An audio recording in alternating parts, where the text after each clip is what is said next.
Hello everyone, आप लोग कैसे हो? आई होप सभी अच्छे होंगे। इस क्लास में हम लोग क्लास 10th के मैथ्स को पढ़ने वाले हैं 2026 बोर्ड एग्जाम के लिए। यहाँ पे आप देख सकते हो, ठीक है।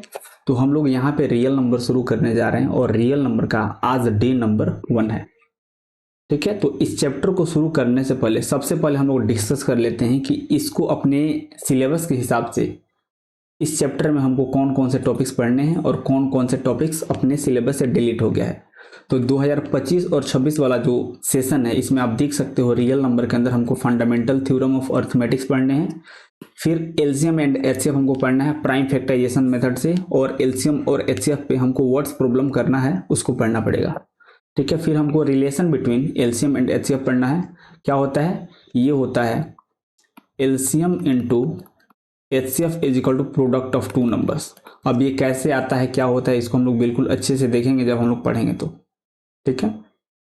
तो ये टेंशन आपको नहीं लेना है। उसके बाद हमको प्रूफ ऑफ इरेशनलिटी पढ़ना है। जैसे कि जो प्रूफ करने वाला सवाल आता है, प्रूफ करो कि √2 एक इरेशनल नंबर है, या फिर √5 + 3 का होल स्क्वायर एक इरेशनल नंबर है।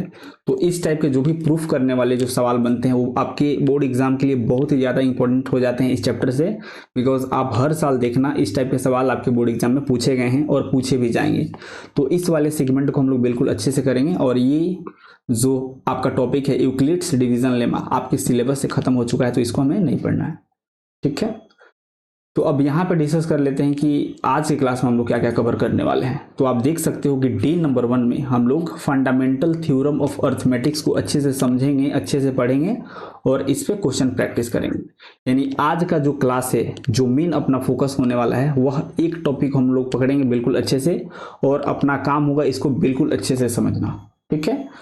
तो अगर आप पूरे ध्यान से अच्छे से इस लेक्चर्स को सुनते हो, देखते हो, तो क्लास को खत्म होने के एंड तक आपको बिल्कुल अच्छे से समझ में आ जाएगा कि फंडामेंटल थ्योरम ऑफ अर्थमेटिक्स का मतलब क्या होता है और इस टॉपिक से किस टाइप के सवाल आपके बोर्ड एग्जाम में आने के चांसेस हैं। बिकॉज ऑब्जेक्टिव में इस टॉपिक से डेफिनेटली सवाल आपको देखने को मिलेगा, ठीक है। तो बिल्कुल फोकस्ड होकर बिल्कुल अच्छे से इस टॉपिक को समझना है। आज का मेन टारगेट अपना यही है, ठीक है। तो शुरू करते हैं बिना टाइम वेस्ट किए। यहाँ पे आप देख सकते हो डेफिनेशन लिखा हुआ है। सबसे पहले डेफिनेशन को समझते हैं एंड देन आगे देखेंगे कि कैसे क्या करना है। तो फंडामेंटल थ्योरम ऑफ अर्थमेटिक्स क्या बोल रहा है?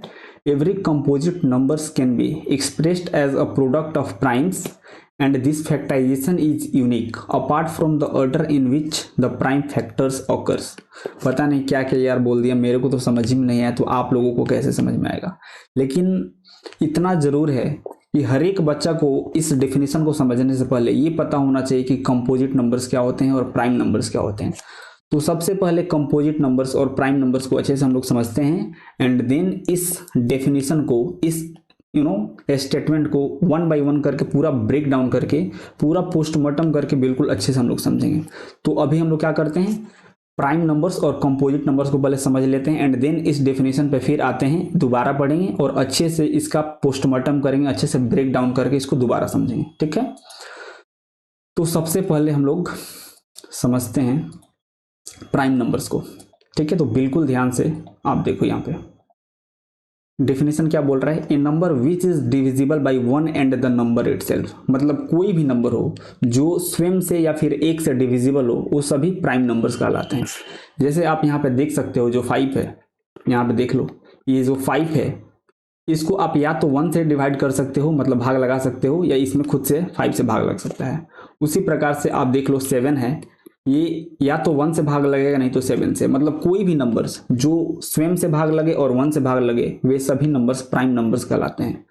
जैसे मान लो 11 ही हो गया, तो ये या तो 1 से भाग लगेगा नहीं तो 11 से लगेगा। सिमिलरली मान लो 13 है, तो ये 1 से लगेगा या फिर 13 से लगेगा। तो इस टाइप के जो भी कलेक्शंस ऑफ नंबर्स होते हैं वे सभी प्राइम नंबर्स कहलाते हैं, ठीक है। 23 भी होता है, जैसे मान लो 23 हो गया, ये भी क्या है? प्राइम नंबर है। प्राइम नंबर है क्यों है भैया?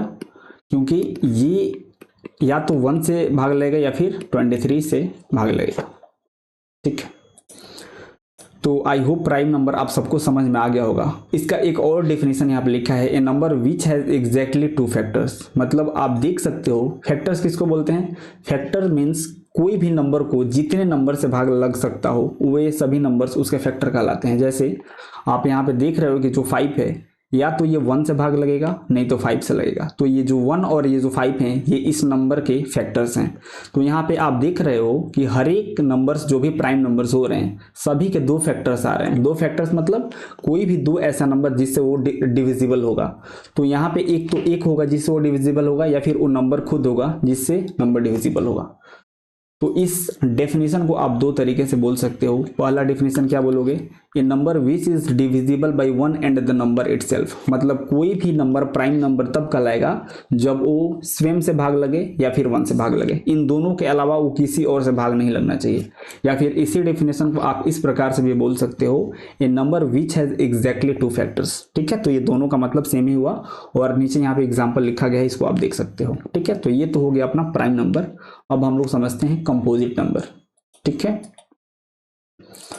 तो यहाँ पे आप देख सकते हो कंपोजिट नंबर्स के डेफिनेशन लिखे गए हैं, इसको पढ़ते हैं एंड देन समझेंगे। क्या बोल रहा है, a number which has more than 2 factors, मतलब कोई भी नंबर जिसका 2 से ज्यादा फैक्टर्स हों वे कंपोजिट नंबर कहलाते हैं। जैसे एग्जाम्पल यहाँ पे लिखा गया है, मान लो 8।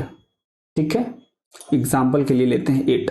तो ये जो 8 है ये जिन जिन नंबर से भाग लगेगा वे सभी इसके फैक्टर कहलाएंगे। तो इसको हम लोग 1 से भी भाग लगा सकते हैं, 2 से भी लगा सकते हैं, 4 से भी लगा सकते हैं और 8 से भी लगा सकते हैं। तो यहाँ पे आप देख रहे हो कि 1, 2, 4 और 8 इसके फैक्टर्स हैं। तो आप देख रहे हो कि 2 से ज्यादा इसके फैक्टर्स आ जा रहे हैं, तो ये 8 क्या हुआ, कंपोजिट नंबर हुआ। ठीक है, 8 ये कंपोजिट नंबर होगा। ठीक है, कंपोजिट नंबर। तो इस प्रकार से अगर आप एक बार कंसेप्ट को समझ जाते हो तो किसी भी नंबर को आपको पहचानने में कोई भी प्रॉब्लम नहीं हुआ कि ये प्राइम नंबर होगा कि कंपोजिट नंबर होगा।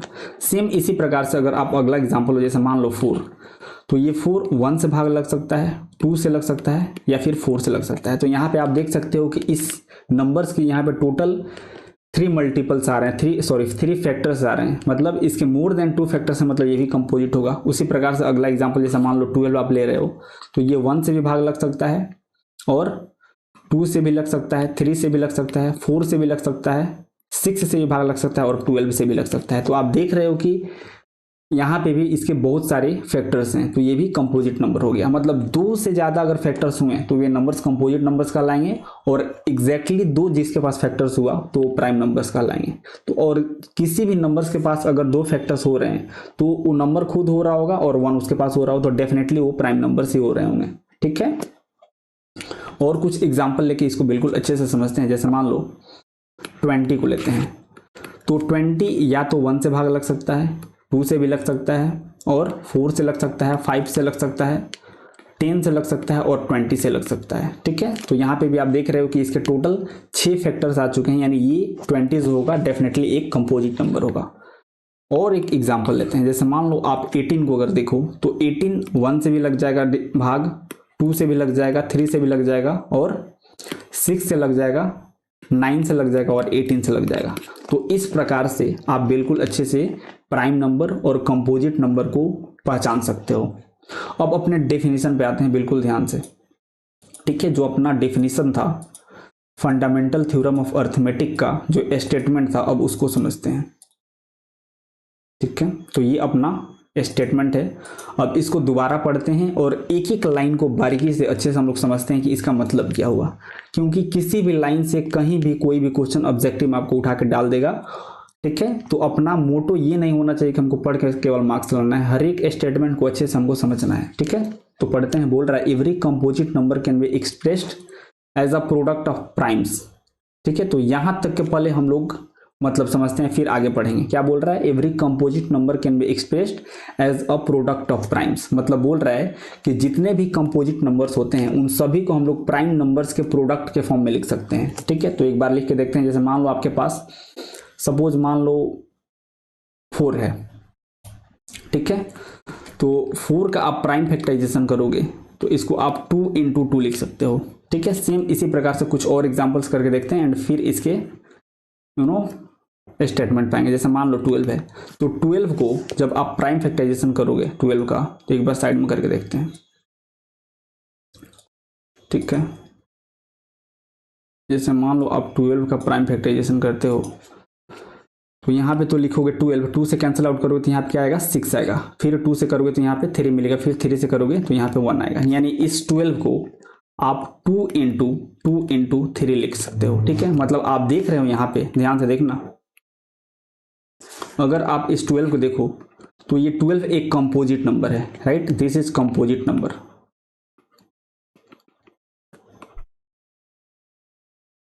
और इसके मल्टीप्लिकेशन को यहाँ पे हम देख सकते हो प्राइम नंबर्स के प्रोडक्ट के फॉर्म में लिखे हैं। ठीक है, प्राइम नंबर्स, प्राइम नंबर्स। तो इस स्टेटमेंट का जो कुछ लाइन था वो क्या बोल रहा था कि every composite number can be expressed as a product of primes.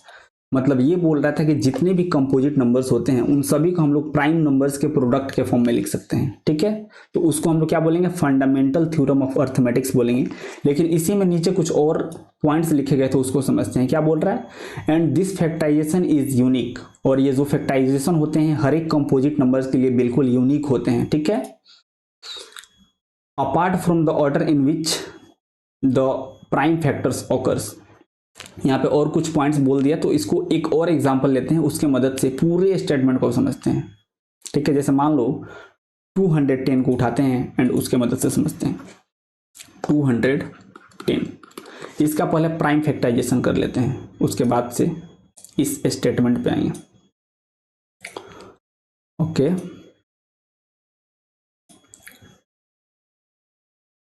तो 210 का प्राइम फैक्टराइजेशन हम लोग करेंगे। तो सबसे पहले इसको हम लोग 2 से कैंसिल आउट कर सकते हैं, तो 2 से करोगे तो ये 105 आएगा, राइट। फिर इसको आप 5 से कर सकते हो, तो 5 से करोगे तो ये 21 आएगा, फिर 3 से करोगे तो ये 7 आएगा, फिर 7 से करोगे तो यहाँ पे 1 आएगा। ठीक है, एक बार इसको अच्छे से मिला लो। 2 से करोगे तो 105 आएगा, फिर 5 से करोगे तो 21 आएगा, 3 से करोगे तो 7 आएगा, और 7 से करोगे तो 1 आएगा। मतलब ये जो 210 है इसको यहाँ पे लिखकर समझते हैं। जो 210 है इसको आप क्या क्या लिख सकते हो, इसको आप 2 into 5 into 3 into 7, 2 into 5 into 3 into 7 लिख सकते हो। ठीक है, अब बिल्कुल ध्यान से समझना, मतलब कोई भी कंपोजिट नंबर हो उसको हम लोग प्राइम नंबर्स के प्रोडक्ट के फॉर्म में एक्सप्रेस कर सकते हैं। यहाँ पे आप देख सकते हो। ठीक है, तो ये जो अपना 210 है ये क्या है, ये एक कंपोजिट नंबर है। क्यों, क्योंकि यहाँ पे इसके 2 से ज्यादा फैक्टर्स हैं, तो इसलिए ये कंपोजिट नंबर होगा, कंपोजिट नंबर होगा। और आप देख सकते हो कि जो अपना कंपोजिट नंबर है उसको हम लोग प्रोडक्ट ऑफ प्राइम्स के फॉर्म में लिख चुके हैं। ठीक है, ये क्या है, प्रोडक्ट ऑफ प्राइम नंबर्स।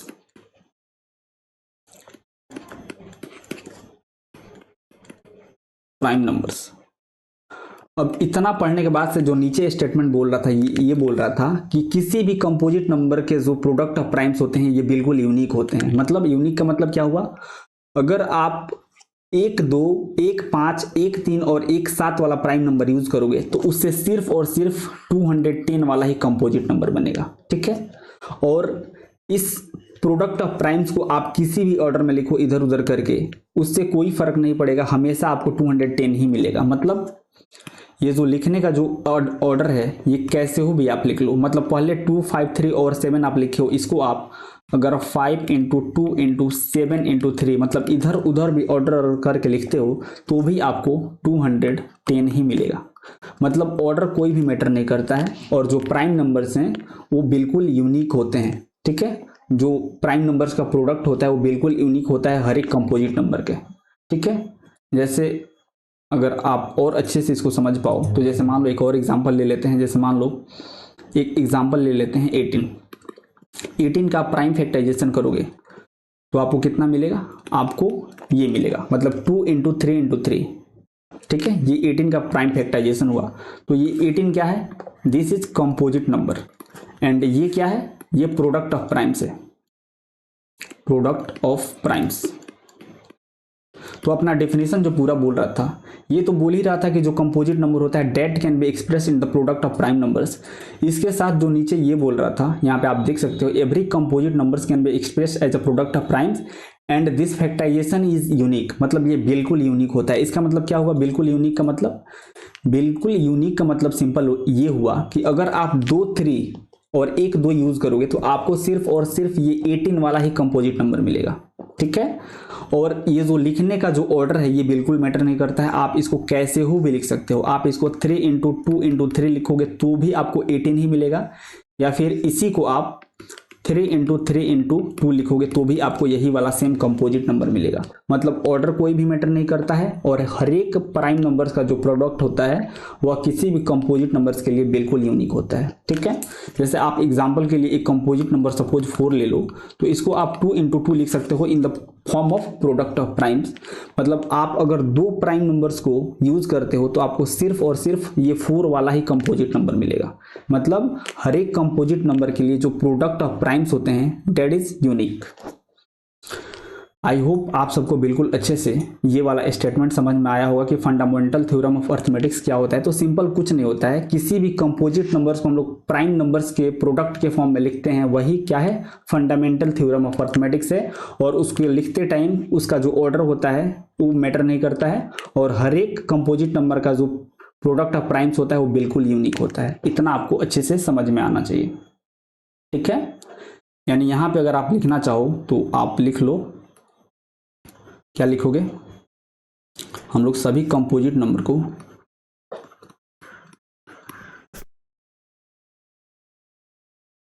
को प्रोडक्ट ऑफ प्राइम्स के फॉर्म में लिख सकते हैं, वही क्या है, फंडामेंटल थ्योरम ऑफ अर्थमेटिक्स से प्रोडक्ट्स ऑफ प्राइम्स। ठीक है, तो यही क्या है, आपका फंडामेंटल थ्योरम ऑफ अर्थमेटिक्स का स्टेटमेंट है, और यही आपको यहां पे लिखा गया है। ठीक है, तो ये क्या है, फंडामेंटल थ्योरम ऑफ अर्थमेटिक्स।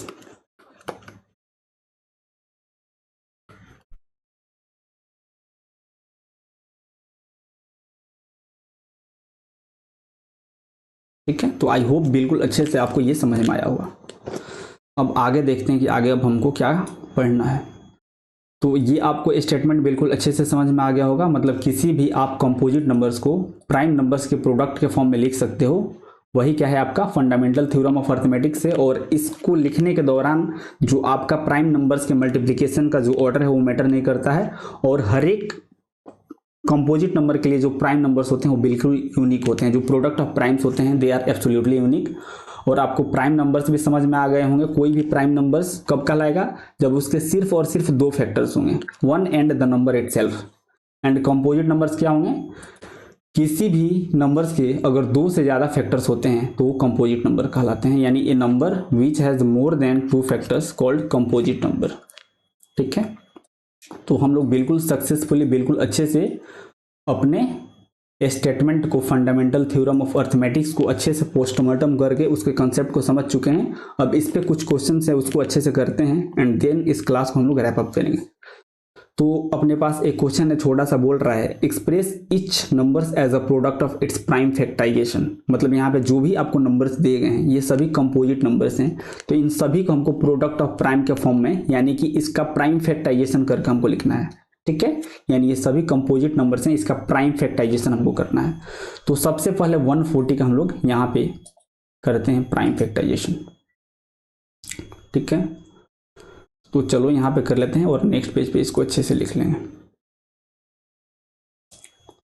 तो 140 का करते हैं सबसे पहले। यहाँ पे आप देख सकते हो जो 140 है, सबसे पहले आप इसको 2 से डिवाइड कर सकते हो। तो 2 से डिवाइड करोगे तो ये आपका हो जाएगा 70, फिर 2 से करोगे तो ये हो जाएगा आपका 35, फिर ये 5 से डिवाइड हो सकता है डेफिनेटली, तो 5 से करोगे तो यहाँ पे 7 आ जाएगा, एंड 7 से करोगे तो यहाँ पे 1 आ जाएगा। मतलब यहीं पे चलो कर लो, यानी 140 को आप 2 इंटू 5 इंटू 7 लिख सकते हो। ठीक है, जब हम लोग एलसीएम और HCF with the help of prime factorisation method हम लोग पढ़ेंगे तो वहां पे ये सब कुछ हमको करना पड़ेगा। ठीक है, यानी यहाँ पे आप देख सकते हो कि 2 बार आया है, तो इसको आप in the form of exponent लिख सकते हो। मतलब इसी को आप 2 का पावर 2 इंटू 5 का पावर 1 इंटू 7 का पावर 1 लिख सकते हो। मतलब जो 140 है आपके पास 2 इंटू 5 इंटू 7 आया था। ठीक है, तो इसको आप 2 का पावर 2 इंटू 5 का पावर 1 इंटू 7 का पावर 1 इस प्रकार से लिख सकते हो। ये क्या है, दोबारा देख लो, ये जो 140 है यहाँ पे आप देख सकते हो, इसको आप in the form of product of primes के फॉर्म में लिखे हो। ठीक है, तो ये अपना पहला सवाल था। बिल्कुल इसी प्रकार से अगला देखते हैं। तो यहाँ पे आप देख सकते हो अगला अपने पास 108 है, तो इसका प्राइम फैक्टराइजेशन वो करते हैं। 108, तो 108 का आप करोगे तो ये सबसे पहले 2 से डिविजिबल होगा, तो 2 से करोगे तो ये 54 आ जाएगा। ठीक है, फिर 2 से आप करोगे तो ये कितना आ जाएगा, ये 27 आ जाएगा। फिर ये आप देख सकते हो 3 से डिविजिबल होगा। इसको हम कैसे कर रहे हैं, आपको पूरा डिविजिबिलिटी टेस्ट बिल्कुल अच्छे से याद होना चाहिए, जो कि आपने ऑलरेडी क्लास 7th या 9th में पढ़ रखा होगा। ठीक है, तो डिविजिबिलिटी टेस्ट अगर आपको बिल्कुल अच्छे से याद है तो बिना आप डिवाइड किए आप नंबर्स को देख करके केवल बता सकते हो कि कौन नंबर्स किस नंबर से डिविजिबल होगा। तो वैसे ही हम कर रहे हैं। ठीक है, तो ये 3 से करोगे तो ये 9 आ जाएगा, फिर 3 से करोगे तो 3 आ जाएगा, फिर 3 से करोगे तो 1 आ जाएगा। मतलब ये 108 जो है, ठीक है, ये 108 है, इसको आप देख सकते हो इसमें दो बार आया है और 3 बार आया है। ठीक है, दो बार आया है और 3 बार आया है। ठीक है, मतलब 2 और 3 मिलेंगे आपस में तो सिर्फ और सिर्फ 108 वाला ही कंपोजिट नंबर बना पाएंगे। ठीक है, ऐसा आप नहीं कर सकते हो कि 2 और 3 का यूज करके आप कोई और कंपोजिट नंबर बना दो। इसीलिए बोला गया था कि जो कंपोजिट नंबर्स होते हैं दे आर यूनिक। ठीक है, तो ये आप इसको ऐसे लिख सकते हो, और एक्सपोनेंट के फॉर्म में इसको आप लिखना चाहो तो यहाँ पे आप देख सकते हो कि 2 है, यानी इसको आप 2 का पावर 2, और 3 है, यानी इसको आप 3 का पावर 3 लिख सकते हो। ठीक है, 108 को ऐसे हम लोग क्यों लिख रहे हैं, बिकॉज जब हम लोग एलसीएम और एचसीएफ पढ़ेंगे with the help of prime factorisation method, तो वहां पे हम लोग इसका यूज करेंगे, इसीलिए अभी से इसका हम लोग प्रैक्टिस कर रहे हैं। तो अगला अपने पास जो क्वेश्चन है डेट इज 156। ठीक है, तो 156 का प्राइम फैक्टराइजेशन करते हैं। 156 तो ये फिर 2 से डिविजिबल हो सकता है, तो इसको आप 2 से डिविजिबल मतलब करोगे तो यहाँ पे 7 हो जाएगा और यहाँ पे 8 हो जाएगा। ठीक है, फिर इसको आप 2 से डिवाइड कर सकते हो तो यहाँ पे कितना हो जाएगा, यहाँ पे 3 हो जाएगा और यहाँ पे 9 हो जाएगा। फिर यहाँ पे देख सकते हो ये 3 से डिवाइड हो सकता है तो ये 1 हो जाएगा और ये 3, और फिर 13 से करोगे तो यहाँ पे 1 आ जाएगा। मतलब जो 156 है, यहाँ पे आप देख सकते हो 2 आया है। ठीक है, 2 आया है, एक 3 आया है और एक 13 आया है। मतलब 156 को आप in the form of prime factorization ऐसे लिख सकते हो, 156 इज इक्वल टू 2 का पावर 2 इंटू 3 इंटू 13 लिख लो, या फिर इसके ऊपर पावर आप 1 भी लिख सकते हो, या फिर इसको ऐसे भी छोड़ सकते हो, कोई दिक्कत नहीं है। ठीक है, तो अभी तक आप सबको बिल्कुल अच्छे से नंबर्स का प्राइम फैक्टराइजेशन करने आ गया होगा, या फिर आपने इसको जूनियर क्लासेस में भी पढ़ा होगा। ठीक है, सेम इसी प्रकार से 234 का एक बार करके देखते हैं। तो ये जो 234 है, ठीक है, इसको अगर आप 2 से करोगे तो ये क्या हो जाएगा, यहाँ पे तो 1 हो जाएगा, फिर यहाँ पे 1 हो जाएगा एंड यहाँ पे 7 हो जाएगा। ठीक है, अब इसको आप 3 से डिवाइड कर सकते हो, तो 3 से करोगे तो यहाँ पे 3 हो जाएगा। ठीक है, और यहाँ पे 9 हो जाएगा। फिर इसको आप 3 से कर सकते हो तो यहाँ पे 1 हो जाएगा, यहाँ पे 3 हो जाएगा। फिर आप इसको 13 से कर सकते हो तो यहाँ पे 1 आ जाएगा। ठीक है, तो इस प्रकार से आप 234 को कितना लिख सकते हो, 2 1 है और 3 2 है, 2 1 है और 3 2 है और एक 13 है। ठीक है, यानी 234 को आप 2 इंटू 3 का पावर 2 इंटू 13 इस प्रकार से इन द फॉर्म ऑफ प्राइम्स आप लिख सकते हो। ठीक है, अब अगला क्वेश्चन आप देख सकते हो 252 है। ठीक है, इतना हम लोग प्रैक्टिस इसलिए कर रहे हैं ताकि कोई भी प्राइम फैक्टराइजेशन में हमको कहीं भी कोई भी दिक्कत नहीं होना चाहिए, और जितना आप क्लास में कर लोगे उतना ही आपको अच्छा फील होगा। ठीक है, कोई भी क्वेश्चन आपसे नहीं फंसेगा। जब आप एनसीईआरटी वाला अपना बुक उठाओगे तो उसमें भी आप देखोगे कि ये सब आपको करना है। ठीक है, तो 252 का आप इसको 2 से डिवाइड कर सकते हो, तो 2 से करोगे तो यहाँ पे 1 आ जाएगा, यहाँ पे 2 आ जाएगा एंड यहाँ पे 6 आ जाएगा। ठीक है, एक बार मिला लो। ठीक है, फिर इसको आप 2 से डिवाइड कर सकते हो, तो 2 से इसको करोगे तो यहाँ पे 6 आ जाएगा, यहाँ पे 3 आ जाएगा। फिर इसको आप 3 से डिवाइड कर सकते हो तो आपको 21 मिल जाएगा। फिर 3 से करोगे तो 7 मिल जाएगा। फिर 7 से करोगे तो आपको 1 मिल जाएगा। मतलब जो 252 है, ठीक है, 252 जो है इसको आप क्या लिख सकते हो, यहाँ पे आप देख सकते हो 2 2 है, 2 3 है और 1 7 है। ठीक है, 2 2 है, 2 3 है और 1 7 है। मतलब 252 को आप 2 का पावर 2 इंटू 3 का पावर 2 इंटू 7 का पावर 1 लिख सकते हो। ठीक है, अब अगला क्वेश्चन देखते हैं। अगला आप देख सकते हो 3825 का प्राइम फैक्टराइजेशन करना है, तो ये थोड़ा सा अच्छा से यहाँ पे हमको कैलकुलेशन करना पड़ेगा, बिकॉज यहाँ आप देख सकते हो ये बहुत देखने में थोड़ा सा बड़ा एक्सप्रेशन है। ठीक है, तो करते हैं 3825। तो यहाँ पे आपको लास्ट में 5 देख के पता चल गया होगा कि ये नंबर जो है डेफिनेटली 5 से डिविजिबल होगा। तो इसको 5 से सबसे पहले डिवाइड करते हैं। तो 5 से करोगे तो क्या होगा, यहाँ पे 7 हो जाएगा। ठीक है, फिर यहाँ पे 6 हो जाएगा, फिर यहाँ पे 5 हो जाएगा। ठीक है, इतना बार में डिवाइड हो जाएगा 5 से। फिर लास्ट में 5 आ रहा है तो इसको आप फिर 5 से डिवाइड कर सकते हो। ठीक है, एक बार इसको पहले मिला लें दो। ठीक है, अब फिर इसको 5 से डिवाइड करोगे तो क्या हो जाएगा, यहाँ पे 1 हो जाएगा एंड यहाँ पे 5 हो जाएगा और यहाँ पे 3 हो जाएगा। ठीक है, सही है क्या? ठीक है, अब यहाँ पे अगर आप देखोगे तो ये 3 से डिविजिबल हो जाएगा। यहाँ पे 5 हो जाएगा, यहाँ पे 1 हो जाएगा, फिर ये 3 से डिविजिबल हो जाएगा तो यहाँ पे 1 हो जाएगा और यहाँ पे कितना हो जाएगा, 7 हो जाएगा। ठीक है, यानी 17 से करोगे तो यहाँ पे 1 आ जाएगा। मतलब 3825 का जो प्राइम फैक्टराइजेशन है आपके सामने है। तो इसको आप कैसे लिखोगे, यहाँ पे आप देख सकते हो आपके पास 2 5 आया है, 2 3 आया है और 1 17 आया है। 2 5 आया है, 2 3 आया है और 1 17 आया है।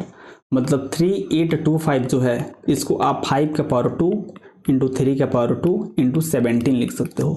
ठीक है, तो अभी तक तो हर एक बच्चा जो भी ये लेक्चर देख रहा है वो बिल्कुल अच्छे से प्रो हो गया होगा किसी भी कंपोजिट नंबर को इन the form of in the product of prime numbers के फॉर्म में लिखने के लिए। ठीक है, तो अब हम लोग आगे बढ़ेंगे और यहाँ पे देख सकते हो अपने पास अगला क्वेश्चन आ चुका है सेम इसी पैटर्न पे। क्या बोल रहा है, so that each of the following is a composite number. मतलब ये जो पहला वाला एक्सप्रेशन है और ये जो दूसरा वाला एक्सप्रेशन है, जब इसको हम लोग सिंप्लीफाई करेंगे तो अपने पास जो नंबर निकल के आएगा हमको बताना है कि वो एक कंपोजिट नंबर होगा। ठीक है, तो इस टाइप के जो भी क्वेश्चन होते हैं ये भी आपके बोर्ड एग्जाम में आते हैं। तो अच्छे से 1 बाई 1 करके दोनों को डिस्कस करते हैं ये कैसे सॉल्व होगा। ठीक है, तो ये रहा पहला क्वेश्चन। ठीक है, आप सबको कॉमन लेना आता होगा तो यहाँ पे हम लोग क्या करेंगे, कॉमन लेंगे। तो यहाँ पे आप देख सकते हो अपने पास ये जो टर्म है, ठीक है, ये एक टर्म है और ये अपने पास दूसरा टर्म है और बीच में प्लस का साइन है। तो यहाँ से हम लोग क्या कर सकते हैं, यहाँ से इस एक्सप्रेशन से हम लोग 13 कॉमन निकाल सकते हैं। तो यहाँ से आप 13 कॉमन निकालोगे तो आपके पास 5 इंटू 11 प्लस 1 बचेगा, बिकॉज दोनों के प्लेस से 13 बाहर निकल जाएगा। इसको और आप सिंप्लीफाई करोगे तो 13 इंटू ये कितना हो जाएगा, 55 प्लस 1 हो जाएगा। मतलब इसको आप 13 इंटू क्या लिख सकते हो, 56 लिख सकते हो। अब इसको थोड़ा 56 का हम लोग एक बार प्राइम फैक्टराइजेशन करते हैं एंड देन इसको हम लोग प्राइम फैक्टराइजेशन के फॉर्म में लिखेंगे पूरे एक्सप्रेशन को। ठीक है, तो ये जो 56 है इसको आप 2 से डिवाइड करोगे तो देखो ये कितना होगा, ये 28 हो जाएगा। राइट, फिर 2 से करोगे तो ये 14 हो जाएगा, फिर 2 से करोगे तो ये 7 हो जाएगा, फिर 7 से करोगे तो 1 आ जाएगा। मतलब ये 13 तो ऑलरेडी एक प्राइम नंबर है। राइट, और इस 56 को आप 2 इंटू 2 इंटू 2 इंटू 7 लिख सकते हो। ठीक है, मतलब आपके पास जो एक्सप्रेशन था 5 इंटू 11 इंटू 13, ध्यान से सुनो, 5 इंटू 11 इंटू 13 प्लस 13 आपके पास जो एक्सप्रेशन था, ये वाला जो आपके पास एक्सप्रेशन था उसको आप कैसे लिख दिए हो, आप देख सकते हैं। इसको आप 13 इंटू इसको आप 13 इंटू 2 इंटू 2 इंटू 2 इंटू 7 इस प्रकार से इसको आप एक्सप्रेस कर चुके हो। ठीक है, तो आप देख रहे हो कि जो आपको एक्सप्रेशन दिया है उसको आप in the form of product of primes के रूप में आप लिख सकते हो, लिख दिए हो। ठीक है, ये जो आपके पास निकल के आया है ये क्या है बताओ तो, ये क्या है, ये है आपका product of prime numbers, prime numbers. और जो प्रोडक्ट ऑफ प्राइम नंबर्स होते हैं वो क्या होते हैं, कंपोजिट नंबर्स होते हैं। यानी आप कंपोजिट नंबर्स को ही in the form of product of prime numbers लिख सकते हो। तो यहाँ से ये प्रूफ हो जाता है कि जो आपको एक्सप्रेशन दिया था वो एक कंपोजिट नंबर होगा, क्योंकि यहाँ पे आप उस एक्सप्रेशन को इन the form of product of prime numbers express कर चुके हैं। तो ये क्या हो जाएगा, ये कंपोजिट नंबर हो जाएगा, कंपोजिट नंबर। ठीक है, तो इस प्रकार से आप बोल सकते हो हेंस प्रूफ। ठीक है, कुछ नहीं किए हैं, सिंपली यहाँ पे आप देख सकते हो हम लोग कॉमन लेके सिंप्लीफाई किए हैं। तो अपने पास 13 इंटू 56 आया था, एंड आप 56 का प्राइम फैक्टराइजेशन करके इस पूरे एक्सप्रेशन को प्राइम फैक्टराइजेशन के मल्टीप्लिकेशन के फॉर्म में लिख दोगे। तो इस प्रकार से सिर्फ और सिर्फ हम लोग कंपोजिट नंबर को ही लिख सकते हैं। तो इस प्रकार से ये प्रूफ हो जाएगा कि जो आपको एक्सप्रेशन दिया था वह एक कंपोजिट नंबर होगा। ठीक है, तो सेम इसी प्रकार से इसको भी फटाफट से सॉल्व कर देते हैं। तो यहाँ पे आप देख रहे हो कि 5 से लेकर के ये 1 तक जो वैल्यू है ये पूरा मल्टीप्लिकेशन के फॉर्म में है, तो ये एक टर्म होगा। ठीक है, और यहाँ पे ये जो 5 दिया है ये दूसरा वाला टर्म होगा, और बीच में प्लस का साइन दिया है, यानी इस वाले एक्सप्रेशन से आप 5 कॉमन निकाल सकते हो। तो 5 कॉमन निकाल दोगे तो आपके पास बचेगा 4 इंटू 3 इंटू 2 इंटू 1 प्लस 1। ठीक है, तो ये हो जाए आपका 5, और ये मल्टीप्लाई हुआ तो कितना होगा, ये हो जाएगा 24 प्लस 1, यानी 5 इंटू 25 हो जाएगा। और इस 25 को आप अगेन प्राइम फैक्टराइजेशन के फॉर्म में लिख सकते हो। तो ये 5 इंटू 5 हो जाएगा, और ये क्या है, product of primes, product of prime numbers. और जो प्रोडक्ट ऑफ प्राइम नंबर्स होते हैं उसी को तो हम लोग कंपोजिट नंबर बोलते हैं। तो ये क्या हो जाएगा, कंपोजिट नंबर। ठीक है, तो आई होप इस टाइप के जो भी क्वेश्चंस हैं वो आपको करते अच्छे से आ गए होंगे, बिकॉज आपके एग्जाम में डेफिनेटली ये पूछते हैं, ऑब्जेक्टिव में दे देगा और ऑप्शन में आपको बोल देगा कि बताइए इसमें से कंपोजिट नंबर ये होगा कि नहीं, और वहां से आपको करना होगा। ठीक है, तो डेफिनेटली अब आप इसको कर सकते हो। अब इस टाइप का एक सवाल आता है सेम इसी वाले टॉपिक से, क्या है, चेक वेदर 6 का power n can and with the digit 0 for any natural number n। मतलब इस 6 के पावर n पे ये जो n है वह एक नेचुरल नंबर है। तो हमको बताना है क्या ये 6 के पावर जो n है ये कभी ना कभी क्या ये 0 पे एंड होगा कि नहीं।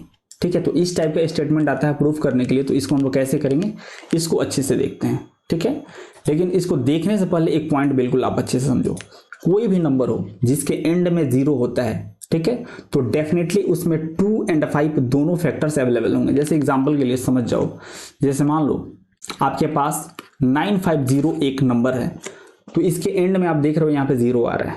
तो ये 0 क्यों आ रहा है, इसके पीछे का रीजन क्या है, इसको अच्छे से समझो। अगर एक बार इसको अच्छे से आप समझ गए तो इस टाइप के प्रूफ करने वाला कोई भी आपके सामने क्वेश्चन आ जाए, आप बहुत आसानी से उसको अपने हिसाब से आप सॉल्व कर दोगे, और जितने मार्क्स का क्वेश्चन होगा उतना में उतना आपको मिलेगा। तो यहाँ पे रटना बिल्कुल नहीं है, हर एक कंसेप्ट बिल्कुल अच्छे से आपको समझना है बस। ठीक है, तो यहाँ पे ये जो हम लोग समझ रहे हैं ये बहुत ज़्यादा इंपॉर्टेंट है। तो ये जो 950 है इसमें ये जो 0 आया है ये क्यों आया है, इसको समझते हैं। तो यहाँ पे आप देख सकते हो, इसको आप 95 इंटू 10 लिख सकते हो। ठीक है, और ये जो 10 है इसको अगर और आप डीपली अंदर से अच्छे से समझो तो इसको आप 5 इंटू 2 लिख सकते हो। मतलब कोई भी नंबर हो अगर उसके एंड में 0 आ रहा है, इसका मतलब क्या हुआ, उसमें 2 और 5 दोनों का फैक्टर्स उसमें डेफिनेटली आया होगा, तभी वो 0 एंड में दे रहा है। मतलब इस नंबर को आप 95 इंटू 2 लिख सकते हो। मतलब यहाँ पे क्या लिखा है उससे मेरे को मतलब नहीं है, इसमें 2 और 5 दोनों फैक्टर्स आ रहे हैं, इसलिए ये नंबर जो है इसके एंड में 0 हमको मिल रहा है। मतलब कोई भी नंबर जिसके एंड में 0 आए उसके नंबर्स के अंदर 5 और 2 दोनों का फैक्टर्स अवेलेबल होना बहुत ज़्यादा जरूरी है। ठीक है, तो यहाँ पे एक स्टेटमेंट लिख रहे हैं, इसको बिल्कुल अच्छे से देखना। ठीक है, यहाँ से हम लोग ऐसे कर दें एंड देन अपना स्टेटमेंट लिखेंगे। क्या लिखेंगे, for a number to end with 0, ठीक है, for a number to end with 0 the number most contain 2 और 5 बोथ एज अ फैक्टर। ठीक है, क्या लिखेंगे, for a number and with 0 it must contain contain 2 and 5 both, दोनों contain करना चाहिए, एक से काम नहीं चलेगा। केवल 2 भी होगा तो भी वो 0 पे एंड नहीं होगा, केवल 5 होगा तो भी वो 0 पे नहीं होगा। किसी भी नंबर्स के अंदर 2 और 5 दोनों एज अ फैक्टर अवेलेबल होना चाहिए। Contain 2 and 5 both as a factor, ठीक है। तो ये नोट है और ये बहुत ही ज्यादा इंपॉर्टेंट है। अगर ये आपको पॉइंट समझ में आ गया तो फिर आप क्वेश्चन उड़ा दोगे। दोबारा पढ़ो क्या बोल रहा है। For a number to end with 0 it must contain 2 and 5 both as a factors, मतलब किसी भी नंबर में 2 और 5 दोनों एज अ फैक्टर्स हैं तभी वो नंबर 0 से एंड होगा। मतलब हम क्या करेंगे, यहाँ पे आप देख रहे हो कि 2 और ये जो 5 है दोनों क्या है, प्राइम नंबर्स हैं, ठीक है, प्राइम नंबर्स हैं, ठीक है। और ये किसी भी नंबर में अगर होंगे तभी वो नंबर 0 से एंड होगा। तो इस टाइप से जो भी प्रूफ करने वाले सवाल आएंगे आप क्या करोगे, इसका आप प्राइम फैक्टराइजेशन करोगे एंड इसको n के प्लेस पे आप 1 by 1 करके एक एक वैल्यू पुट करोगे एंड देन वहां से देखोगे कि क्या इसके प्राइम फैक्टराइजेशन में 2 और 5 दोनों आ रहा है। अगर आ रहा होगा तो ये जो नंबर होगा डेफिनेटली 0 पे एंड करेगा, अगर नहीं आ रहा होगा तो ये 0 पे एंड नहीं करेगा, ठीक है। तो अब इसको सॉल्व करना शुरू करते हैं, बिकॉज जो भी इस क्वेश्चन को करने के लिए जो बेसिक नॉलेज ऑफ रिक्वायरमेंट्स थे उसको हम लोग अच्छे से समझ चुके हैं। अब इस क्वेश्चन पे आते हैं, ठीक है।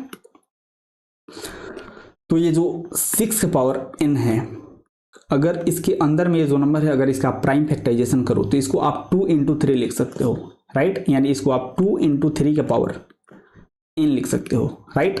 अब इसको अगर आपने एक्सपोनेंट एंड पावर भरा होगा तो इसको हम लोग 2 का पावर n into 3 का पावर n लिख सकते हैं। मतलब 6 का पावर n को हम लोग 2 का पावर n into 3 का पावर n लिख सकते हैं।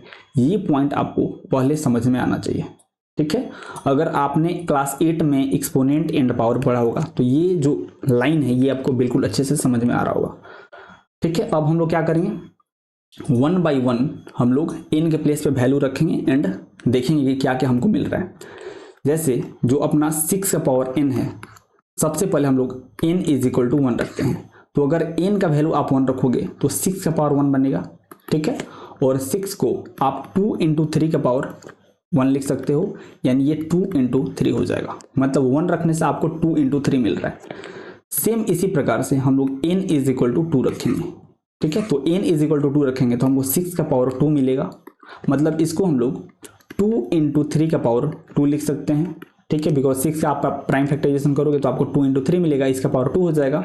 एंड इसको हम लोग क्या कर सकते हैं, ऐसे हम कर रहे हैं, 6 का पावर n है तो इसको 2 into 3 का पावर n एंड देन इसको 2 का पावर n into 3 का पावर n, हम इस प्रकार से इसको ब्रेक डाउन कर रहे हैं। तो ये आपको समझ में आना चाहिए, ठीक है। तो ये पॉइंट हम लोग कर रहे हैं। तो क्या हो जाएगा, यहाँ पे आप इसको 2 का पावर 2 into 3 का पावर 2 लिख सकते हो। मतलब 2 बार मल्टीप्लीकेशन में जाएगा एंड 3 भी 2 बार मल्टीप्लीकेशन में जाएगा। हम लोग n के प्लेस पे 2 रखे हैं, अब एक बार n के प्लेस पे 3 रख के चेक करते हैं। तो n के प्लेस पे अगर आप 3 रखते हो तो आपको क्या मिलेगा, 6 का पावर 3 मिलेगा। मतलब 2 into 3 का पावर 3 हो जाएगा, यानी 2 का पावर 3 into 3 का पावर 3 हो जाएगा। मतलब 2 कितना बार है, 2 3 बार है, राइट। 2 3 बार है और 3 3 बार है। तो यहाँ पे आप देख रहे हो कि आपको कहीं भी ना ही 2 और 5 एक साथ एज अ प्राइम फैक्टर्स यहाँ पे आता हुआ नहीं दिख रहा है, ठीक है। तो इसको हम लोग जनरलाइज कर देंगे, ठीक है। तो अब हम लोग क्या करेंगे, अगर मान लो आप n के प्लेस पे 99 रखोगे तो आपको क्या मिलेगा, आपको 6 का पावर 99 मिलेगा। मतलब आप इसको 2 into 3 का पावर 99 लिख सकते हो। मतलब आप 2 का पावर 99 लिखोगे और इंटू 3 का पावर 99 लिखोगे। मतलब 2 कितना बार आएगा, 99 टाइम्स आएगा, ठीक है। यानी आप 2 into 2 into 2 कितना बार लिख सकते हो, 99 टाइम्स, 99 टाइम्स। इंटू 3 कितना लिख सकते हो, 3 भी आप 99 टाइम्स लिख सकते हो।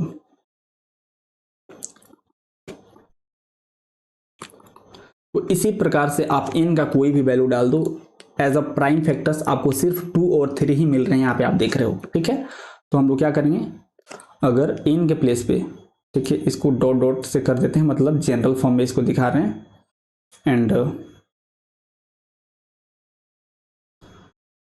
इसको क्या करेंगे,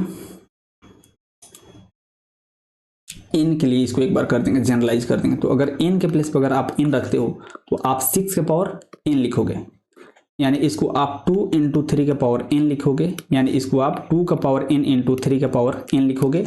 मतलब 2 कितना बार आएगा, 2 n बार आएगा और 3 भी n बार आएगा। तो यहाँ पे लिख लो 2 into dot dot dot dot n times into 3 into dot dot कितना बार आएगा, n टाइम्स आएगा। तो हम लोग n के लिए जनरलाइज कर दिए हैं। अब यहाँ पे आप देख रहे हो आपको 2 और 5 दोनों एज अ फैक्टर्स नहीं मिल रहे हैं, इसलिए ये जो नंबर होगा 6 का पावर n ये 0 पे एंड नहीं होगा। तो इसको स्टेटमेंट के फॉर्म में आपको लिखना पड़ेगा। ठीक है, तो कैसे लिखोगे, सिंस 6 का पावर n जो है, जिसको हम लोग 2 इंटू 3 के पावर n, या फिर इसी को 2 का पावर n इंटू 3 के पावर n लिख सकते हैं। इतना डजंट एंड विथ 0। ठीक है, because it's prime factorisation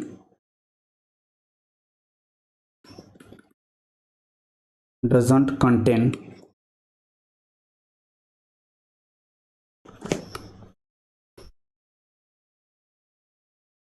and 5 both as a factor। मतलब ये जो 6 के पावर n होगा ये 0 पे एंड नहीं होगा, क्योंकि इसका जो प्राइम फैक्टर्स हैं 2 और 5 दोनों एक ही बार में अवेलेबल नहीं है इस 6 के पावर n में। ठीक है, और नीचे आप रीजन थोड़ा सा लिख दोगे, for a number to end with 0 it's prime factorisation